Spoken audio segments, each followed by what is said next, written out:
Last night, you guys, Mariah May is the name that she's formerly known as on AEW, made her shocking WWE debut last night on NXT. Of course, most of you guys aren't NXT watchers, but I am definitely an NXT watcher, whether it's a good show, bad show, whatever. But NXT was definitely better than Monday Night Raw this past Monday.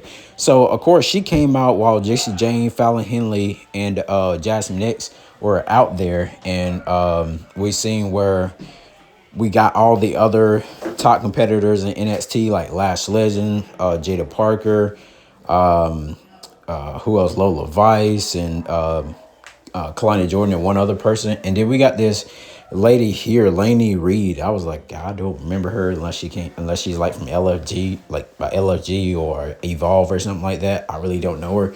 But all these women, they would pretty much brawl out and everything, and pretty much the light ended up going dark.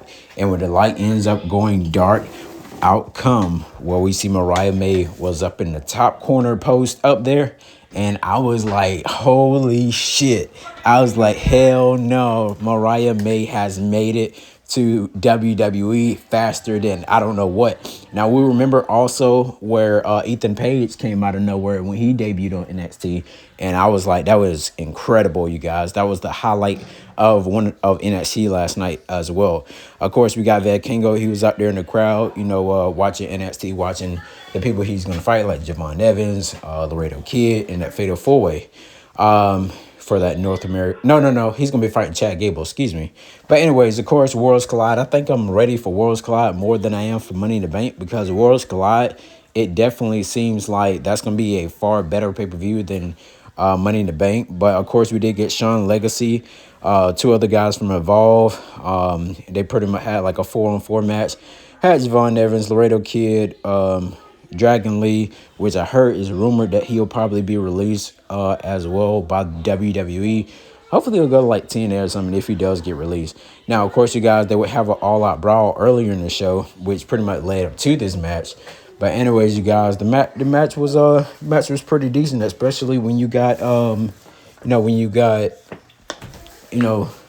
competitors, in there. We did get where we had no quarter catch crew members. The clone Randy Orton, a.k.a. y'all know him as Miles Bourne. But he definitely looks like Randy Orton. Like, I was watching the show last night, you guys, and my wife, she was like, is that Randy Orton? I was like, no, that's Miles Bourne. She was like, well, damn, he looked like Randy Orton.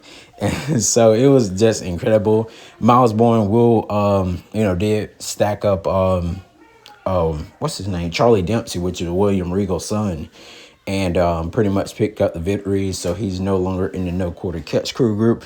He is pretty much on his own. And of course, look at this man. He looks like freaking Randy Orton. Like, I don't know what else you can say. Like, I guarantee you they're going to give him a shot at that North American Championship, probably against Ethan Page if he retains that championship, this Saturday, you guys, when Ethan Page is in the Fatal 4-Way. But the match was pretty cool. Charlie Dempsey tried all he could to try and dethrone Miles Bourne of like pretty much being in a group. It's kind of similar to that, similar to that little trophy thing or whatever. But yeah, that man looks like Randy Orton. We did get where I can't remember this guy's name. He was with, I think it's Briggs Jensen or whatever. I don't pay attention to, a lot of the tag teams as much on NXT, but Izzy Dame just attacked one of the members out of nowhere, and they say they don't feel like he's a part of the group. I think it's Briggs Jensen. And I'm like, okay, he was just with Josh Briggs, which is the bigger guy. That's with the Nakamura guy. But we end up getting a Tatum Paxley backstage, and Tatum Paxley, could she possibly be joining the group with with the Culling with Sean Spears and the other guy and all that, because Izzy Dame pretty much talking to the ear of her and get her to join the Culling. Now, next, you guys, we did have Dark State. They don't seem as how they were when they first came. It seems like they kind of slowed off a little bit, and they ended up fighting pretty much a team I really don't care about. which is these two rookie guys and Andre Chase, because Chase used to be cool. I used to rock with him, but now I don't. We did get I think her name was Tatum Steele. She ended up having her debut match, you guys, on NXT against Santina Morella's daughter, Ariana Grace. We also got the stare down where we're going to have a match next week for the NXT Championship. Obafemi versus the rising star from LFG.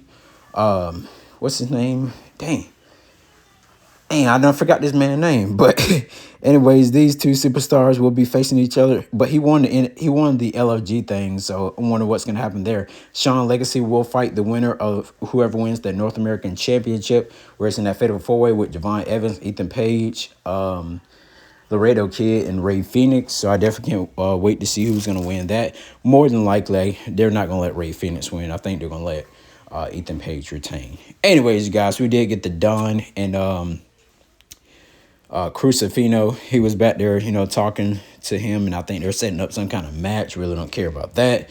The Don been in NXT too long. They did show a spot where, what happened last week with what's his face, but saying that he had like a jaw injury or something, like he pretty much can't talk. Trick Williams, he ended up getting taught by Elijah. Y'all know him as Elias. They're always, saying like WWE stands for Walk with Elias. Now, we remember he's a very comedic character when it comes to the music, but it was Santana, Mike Santana versus Trick Williams for the TNA Championship. Of course, Top Dollar would come out there, and I can't remember the other guy name from TNA. They would pretty much come out there and help Trick Williams retain the championship. And I'm wondering who's actually gonna, beat Trick Williams for this TNA Championship, since it's like a TNA thing. He'll lose it, but the question is, who will he lose it to? So yeah, you guys, it was definitely crazy. Trick Williams did like a heel move. I never seen this at all in my life of watching pro wrestling. He put his finger on the rope, and I was like, wait, what? So I thought it was pretty cool, you guys. But anyways, like, comment, subscribe to Chris Ross Reviews here on YouTube.com. Our rating on NXT last night, I would have to give it probably like a 9 out of 10, because it was definitely better than Monday Night Raw, in my opinion, my personal opinion. But let me know what you guys think on this show. Till next time, you guys, make sure y'all follow me on TikTok at Chris, KHRIS 944. Till next time, you guys, I'll see you in my next video.